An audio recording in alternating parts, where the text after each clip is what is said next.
Question को समझा जाए भाई, एकदम शांत हो जाओ। देखो प्रश्न क्या कह रहा है कि चावल का जो दाम है 25% बढ़ा दिया जाए, है ना। चावल का जो दाम है 25% बढ़ा दिया जाता है तो 400 रुपया में क्या होता है, 400 रुपया में क्या हो रहा है, 10 किलोग्राम चावल कम मिलता है।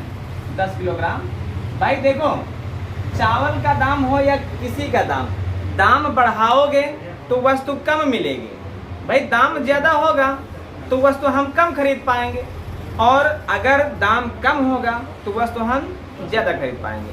तो यहाँ पर कभी क्वेश्चन कह सकता है कि 25% बढ़ा देने पर 400 रुपए में 10 किलोग्राम चावल कम मिल रहा है, और कभी ये भी कह सकता है कि 25% घटा दिया जाए तो 400 रुपये में 10 किलोग्राम चावल अधिक मिलता है। सवाल पर ध्यान देना, कुछ है नहीं सवाल में। कह रहा है 25% यदि रेट बढ़ा दिया जाता है तो जो 400 रुपया है उस 400 रुपये में 10 किलोग्राम चावल जो है वह कम मिलता है। तो रेट अगर बढ़ाओगे तो चावल तो कम मिलना ही मिलना है। अगर रेट कम हो जाएगा तो जितना पैसा है उसमें हो सकता है ज्यादा मिल जाए सामान। तो देखिए करना कुछ नहीं है, जितने परसेंट वृद्धि की बात करें उसको लिख देना सदैव। चाहे 10% दाम बढ़ाया जाए, चाहे 15% बढ़ाया जाए, चाहे 20% बढ़ाया जाए, और चाहे बढ़ाया जाए चाहे घटाया जाए, उतना लिख देते हैं। उसका गुणा जितना रुपया तुम्हारे पास है उसको, बात समझ में आई। जितना रुपया है 400 रुपया में या 500 रुपया में या 1000 रुपया में या 10,000 रुपये में, जो भी है तुम्हारे पास, इन दोनों का गुणा कर देते हैं। बटे में क्या करते हैं ये बात जानना है। जितना किलोग्राम चावल कम मिलता है या जितना किलोग्राम चावल ज्यादा मिलता है उसको लिख देते हैं। यह चाहे ये नया दाम पूछा जाए, चाहे पुराना दाम पूछा जाए, दोनों में इतनी सी प्रक्रिया करनी ही करनी है। बात क्लियर? लेकिन इतनी प्रक्रिया सेम होगी चाहे नया दाम पूछा जाए चाहे पुराना दाम पूछा जाए, लेकिन थोड़ा सा अब परिवर्तन होगा। क्या? यदि नया दाम पूछा जा रहा है तो सीधे यहाँ पर 100 रखना होगा। बात समझ में आ रही? अगर पुराना दाम पूछा जाए तो इसी 100 में जितने परसेंट बढ़ा देने की दाम बढ़ा देने की बात करें उतना जोड़ देते हैं, या जितने परसेंट दाम घटा देने की बात करें उतना हम घटा देते हैं। तो हम जो क्वेश्चन किए हैं उसमें तो नया दाम पूछा गया। नया दाम में कुछ नहीं करना है, बस 00 से 00 काटें। 2 से काटोगे 2 दूनी 4, तो 2 से कटेगा 2 पंची 10, और 5 से कटेगा तो 25। जवाब रहा 5 दूनी 10 के बराबर। जो नया वाला दाम है वह 10 रुपया प्रति किलोग्राम रेट है।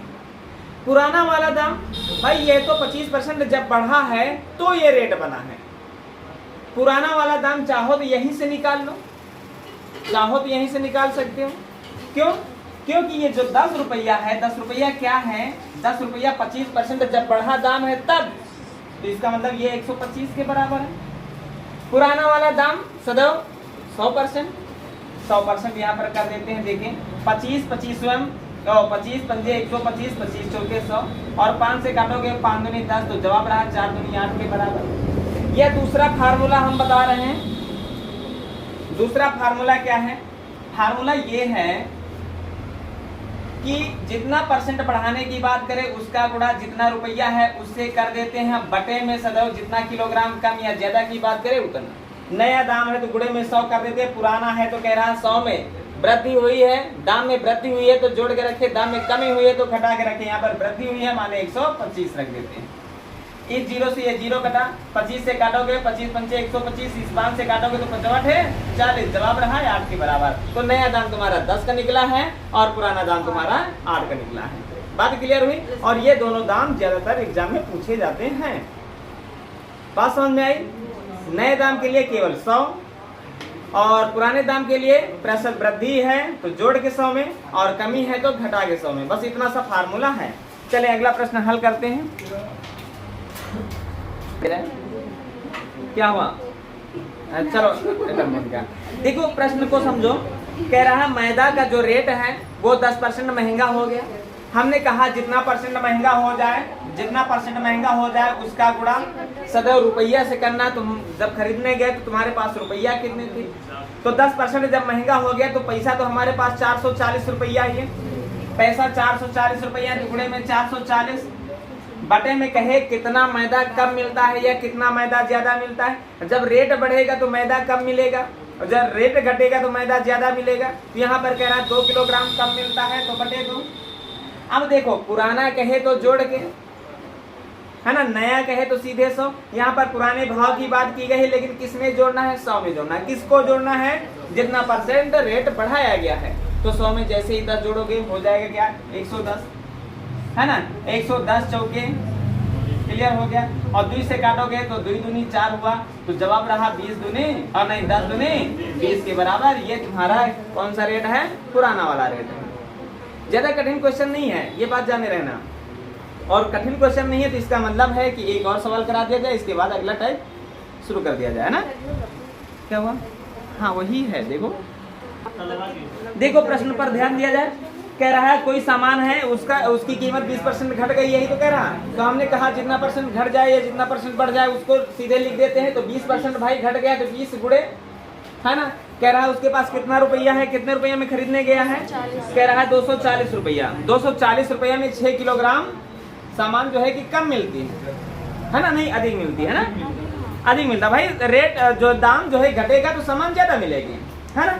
तो कहने का मतलब है कि 20 गुणे कितना रुपया की बात कर रहा है, 240 और बटे 6 किलोग्राम अधिक मिलता है। और बटे में भाई नया दाम पूछ रहा है, नया दाम माने देखो 0 से 0 कटा, 0 से 0 कटा, 6 से काटो 6 चौके 24, जवाब रहा 4 दूनी 8 के बराबर। क्लियर हो गया, इसका मतलब ये सवाल लग जाएंगे। अच्छा एक और सवाल देख करके देखते हैं फिर आगे बढ़ते हैं। देखिए प्रश्न क्या कह रहा है भाई, कह रहा है एक वस्तु 20% जब सस्ती हो जाती है तो 500 रुपये में क्या होता है, वो 5 किलोग्राम अधिक मिलती है। तो ज्ञात कीजिए कि वह पहले किस मूल्य में मिलती थी। पहले का मतलब है क्या, पुराना वाला दाम, पुराना वाला दाम पूछा जा रहा है। तो देखो सस्ती कितनी हो रही है, 20%, 20% सस्ती हो रही है तो 20 गुणे 500 रुपया है तो 500 और बटे 5 किलोग्राम क्या मिलती है, अधिक मिलती है गुणे पुराना दाम की बात कर रहा है। पुराना दाम का मतलब क्या, घटाना है। 20% सस्ता हो रहा है रेट तो 100 से 20 घटाओगे 80 बचेगा। क्लियर है। तो 20 चौके 5 से इसको काटोगे तो 100 होगा ना और 4 से काटोगे तो 25 होगा ना। तो जवाब रहा तुम्हारा कितने परसेंट के बराबर, 25% के बराबर। क्लियर हो गया। चलो अब टाइप चेंज, क्या हुआ, क्या नहीं आ रहा। चले देखे, चीनी का भाव 25% घट गया भाई। चीनी का भाव 25% जब घट गया है तो सवाल ने कहा कितना रुपया में, कितना 480 रुपया में। तो 480 रुपया में 10 किलोग्राम चीनी। अब देखो दोनों रेट पूछा जा रहा है तो ये 25% क्या है, घट गया है कि बढ़ गया है, घट गया ना। तो एक बार 100 रख दो, 100 से तुम्हारा नया दाम निकलेगा और एक बार घटा के रख दो, घटा के रख दोगे तो पुराना दाम निकलेगा, घटा के रखोगे 75। तो पहले 100 वाली कहानी को हल कर लेते हैं। 25 चौके 100 होता है और 4 से काटेंगे तो भाई देखो 0 से 0 कट गया तो 4 से काटेंगे तो 12 हो जाएगा, 12 का रेट। लेकिन इस 25 से अगर देखें 25 गुणे 480 बटे 10 गुणे भाई 25% कम हो गया माने 75। तो देखिए 25 यहाँ 75, 0 से 0 काटेंगे तो 3 कम 3 बचा 18, 3 18, जवाब रहा है ना। एक 12 है, एक 16 है। 12 क्या है तुम्हारा, 12 क्या है, नया दाम है। पुराना वाला क्या है तुम्हारा, 16 का दाम है। बात क्लियर हो गई दोनों की दोनों, है ना। टाइप चेंज कर दिया जाए, अब बहुत हो गया। चले आगे बढ़ते हैं, अगला प्रश्न हल करते हैं। देखें क्वेश्चन क्या कह रहा है। देखें क्वेश्चन कोई भी हो, पहले हम क्वेश्चन को समझ लेते हैं भाई। नया तरीका है, नया सवाल है ना। तो हम पहले क्वेश्चन को समझते हैं। जैसे सवाल से अलग बात हो रही है, आदि बात न करो। जैसे सवाल ने कहा कि 15 वस्तुओं का क्रय मूल्य 20 वस्तुओं के विक्रय मूल्य के बराबर है। बात ना करो। 15 वस्तुओं का क्रय मूल्य 20 वस्तुओं के विक्रय मूल्य के बराबर है। यहाँ पर लाभ हुआ कि हानि, पहले हमें ये समझना है कि यहाँ पर लाभ हुआ कि हानि हुआ। तो देखो क्रय मूल्य का मतलब कितने में हम खरीद रहे हैं वो हमारा क्रय मूल्य, जितने में हम बेच रहे हैं वो हमारा विक्रय मूल्य, और उन दोनों का अंतर जो होता है वह लाभ या हानि दोनों में से कोई एक भी हो सकता है। क्रय मूल्य अगर ज्यादा है, माने ज्यादा में खरीदे हैं कम में बेचे हैं तो हानि हो जाएगी, कम में खरीद करके ज्यादा में बेचे हैं तो लाभ हो जाएगा, ये बात सबको पता है। अब देखें यहाँ पर कह रहा है 15 वस्तुओं का क्रय मूल्य 20 वस्तुओं के विक्रय मूल्य के बराबर, तो क्रय मूल्य कौन सा बनेगा और विक्रय मूल्य कौन सा बनेगा, हमें ये बात को समझना है। कैसे? क्रय मूल्य के स्थान पर क्रय मूल्य रखा रहने देते हैं, विक्रय मूल्य देखो इन दोनों के बीच में गुणे का निशान होता है, तो विक्रय मूल्य गुणे में इधर आएगा तो भाग में हो जाएगा, और उधर बचा क्या, जब विक्रय मूल्य उधर से चला है तो उधर 20 बचा, और इधर क्या बचा है 15 गुणे का इधर जाएगा भाग का हो जाएगा, तो क्रय मूल्य के सामने 20 हो गया, विक्रय मूल्य के सामने 15 हो गया। तो इसका मतलब है कि वस्तु हमने 20 रुपए में खरीदी है और 15 रुपए में बेची है, तो बोलो क्या हुआ, हानि हो गई। और हानि हुई तो कितने परसेंट, कितने रुपया की हुई, 5 रुपया। लेकिन ये 5 हमारा जवाब न रहा, हमें ये तो समझना था। और अब हमें परसेंटेज लाभ की बात कर रहा है, उल्टा हो गया, इसलिए तुम बात को पूरी नहीं समझो। हमने कहा सवाल से अलग बात हो रही है ना, और तुम पूरी बात को समझे नहीं हो, है कि नहीं, बात है कि नहीं, यही तो हुआ है। पूरी बात को जिस होता है क्या है, एक एक पॉइंट कीमती होता है, एक एक पॉइंट कीमती होता है, और उस समय तुम जो है कि कहीं और खो गए हो तो सवाल तो समझ से दूर चला जाएगा ना। देखें हम कहते हैं क्रय मूल्य जो होता है वो सदैव 100% के बराबर होता है, तो क्रय मूल्य हमारा 20 है, और 20 हमारा क्या है, क्रय मूल्य है, तो ये 100% के बराबर है। और रुपया 5 की हमें हुई है क्या, हानि, और ये हानि कितने परसेंट के बराबर है, तो चाहे तो 20 पंचे 100, और त्रियक में गुणा होता है तो 50-25, कहने का मतलब 25% का नुकसान हुआ है। तो हम देखें इतना कुछ बवाल करने की जरूरत नहीं है, हमें सीधे तराजू लगाना है। ये इतना क्वेश्चन लिखा हुआ होता है, और इतना क्वेश्चन लिखा है तो यहीं से हमें तराजू बना लेना है। आप तराजू कैसे, सदैव रटाते आए हैं, साथ वाला साथ वाले का मान नहीं होता है, साथ वाला साथ वाले का मान नहीं होता है। हाँ जी, कुछ और कह रहे हैं। बात यहाँ पर देखो, अगर 15 क्रय मूल्य के साथ है तो क्रय मूल्य का रेट ये हो जाएगा, क्रय मूल्य इतना है और विक्रय मूल्य इतना है, ये बात अपने आप में समझ लेनी। क्रय मूल्य के साथ 15 है तो क्रय मूल्य 15 नहीं होगा, विक्रय मूल्य के साथ 20 है तो विक्रय मूल्य 20 नहीं होगा, और क्रय मूल्य और विक्रय मूल्य दो ही चीजें हैं, जिसका मतलब है क्रय मूल्य 20 रुपया और 15 रुपया। बात बता दूं, 20 रुपया तुम्हारा क्या है, क्रय मूल्य है, और 20 रुपया क्रय मूल्य है, ये बात को समझ रहे हो। क्रय मूल्य का मतलब 100% होता है, और 20 में खरीद करके 15 में बेचा गया, बोलो 5 रुपया का नुकसान हुआ। नुकसान पहले ही क्लियर हो गया ना, और नुकसान पहले क्लियर हो गया, यही हमें जानना है। तो 20 पंचे 100 हो गया, 50 2 5 हो गया, जवाब रहा कितने के बराबर, 25% के बराबर। क्लियर हो गया। अब यहाँ पर 25 आएगा, कहाँ हो गया है? दो बार बात हो गई है।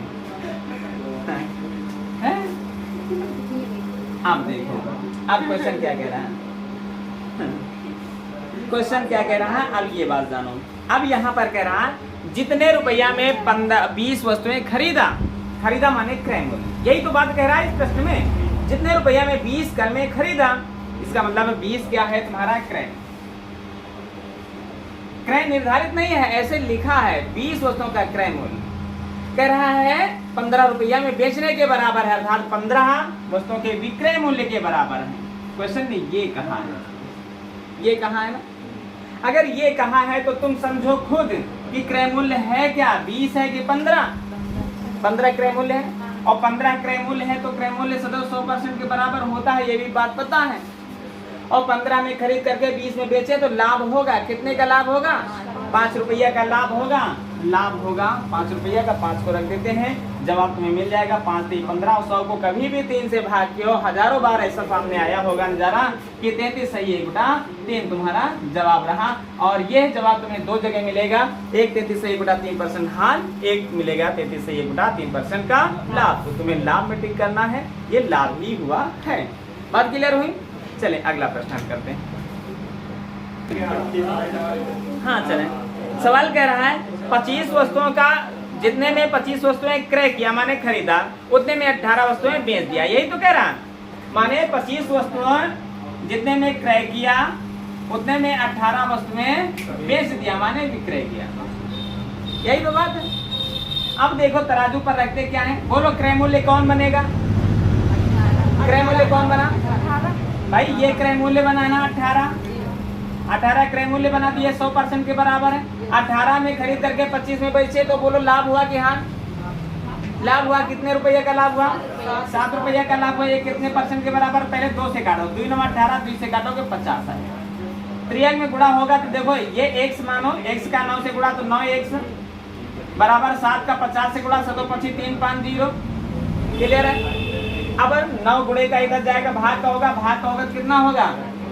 9 3 27, 9 3 27 बचा क्या यहाँ पर? 8 बचा, 80 हो गया है ना। 9 8 72 बचा क्या? 8 ऊपर रख देते हैं और 9 से भाग कर रहे हैं इसलिए यह नीचे रख देते हैं। जवाब क्या रहा? 38 सही। 8/9% का क्या होता है? लाभ होता है। क्लियर हुआ? चलें अगला प्रश्न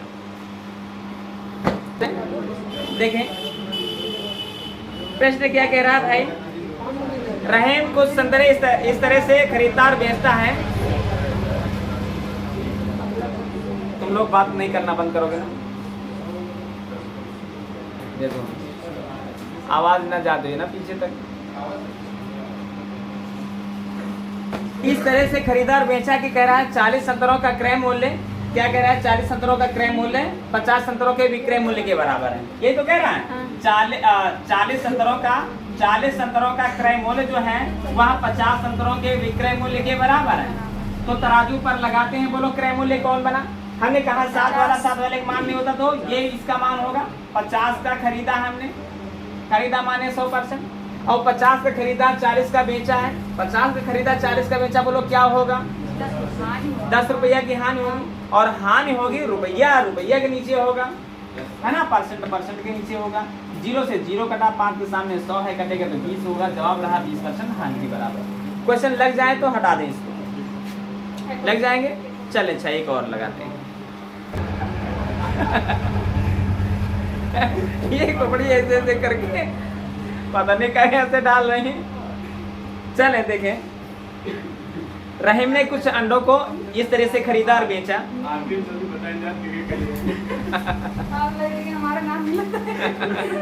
चलो ठीक है, साथ रहो। कह रहा है कि 60 अंडों का क्रय मूल्य, 60 अंडों का जो है वो क्रय मूल्य कितने अंडों के विक्रय मूल्य के बराबर है? 75 अंडों के विक्रय मूल्य के बराबर है। यही तो बात कही गई है ना? यही तो बात कही गई है। तो सीधे तुम जान रहे हो क्रय मूल्य के साथ 60 है तो क्रय मूल्य का मान 60 नहीं होगा। तो क्रय मूल्य क्या बनेगा?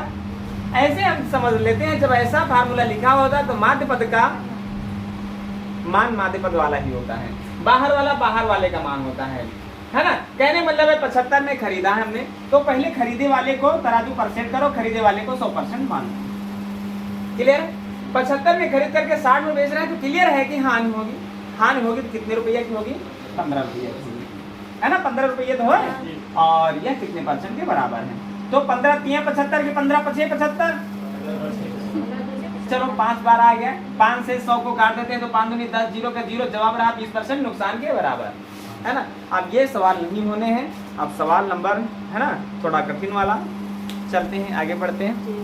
कर पा रहे हूँ। देखो हम तुमसे सदैव बताए हैं, चाहे एक रेट हो उस पर चाहे हजारों वस्तुएं खरीदो और चाहे एक वस्तु खरीदो और बेचो, जितने परसेंट का लाभ या हानि हजारों पर होगा उतने ही परसेंट का लाभ या हानि एक पर होगा। ये बात जाने रहना। तो यहाँ पर कह रहा है 240 गुलाब खरीदे गए और उनका रेट था 9 रुपया प्रति दर्जन और फिर 1 रुपया का एक बेचा गया है। तो तुम्हें 240 से तुम्हारा कोई मतलब नहीं है। मतलब तो है, सवाल लगाओगे बहुत बड़ा बनेगा, लेकिन हमें करना क्या है? हमें करना क्या है? सीधे तराजू बनाना है। हमने कहा चाहे 50 वस्तुएं खरीदो बेचो, चाहे एक वस्तु खरीदो बेचो, रेट अगर एक है तो ये बात जान लेना परसेंटेज लाभ या हानि सेम होगी। तो चाहे हजारों पर लगाओ चाहे एक पर लगाओ। सवाल ने कहा 9 रुपया प्रति दर्जन उसने खरीदा है। 9 रुपया प्रति दर्जन का मतलब 9 रुपया में 12। और तुम लोगों को रटाते आए रुपया बटे वस्तु। 9 रुपया में 12 खरीदा माने 100%।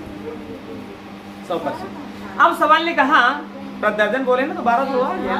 अब सवाल कहता है क्या है, क्वेश्चन को समझो, 1 रुपया में एक वस्तु बेच दिया तो लाभ होगा कि हानि होगी? प्रश्न ने ये कहा 1 रुपया में एक वस्तु को बेच दिया, तो लाइन के नीचे आ जाओ। 1 रुपया में तो रुपया बटे वस्तु, कितनी वस्तु? एक वस्तु। 1 रुपया में एक वस्तु बेचा तो क्या होगा? सवाल यही तो कहा, क्यों रख दिया? तुमको परसेंटेज लाभ या हानि निकालना है। 100 से बढ़े तो लाभ, 100 से घटे तो हानि। 3 से काटोगे 3 तरक्का 9, 300 काटोगे 4। ये जो है कि क्वेश्चन मार्क से 3 है, 3 का क्वेश्चन मार्क से गुणा होगा तो 3 क्वेश्चन मार्क से हो जाएगा और 4 का 100 से गुणा होगा तो 400 हो जाएगा। अब हमको क्वेश्चन मार्क के स्थान पर बताना है 3 गुणे का उधर जाएगा, भाग का होगा और भाग करेंगे भाई। देखो 3 एक कम 3 बचा 10, 3 तरक्का 9 बचा, फिर 10, 3 तरक्का 9 बचा 1 और 3 से भाग कर रहे हैं। 133 से 1/3 का मतलब 100 से 33 से 1/3 ज्यादा है। जवाब रहा यही लाभ के बराबर। बात क्लियर हुई है ना? और समय भी हो गया है भाई, और अब बंद कर दिया जाए।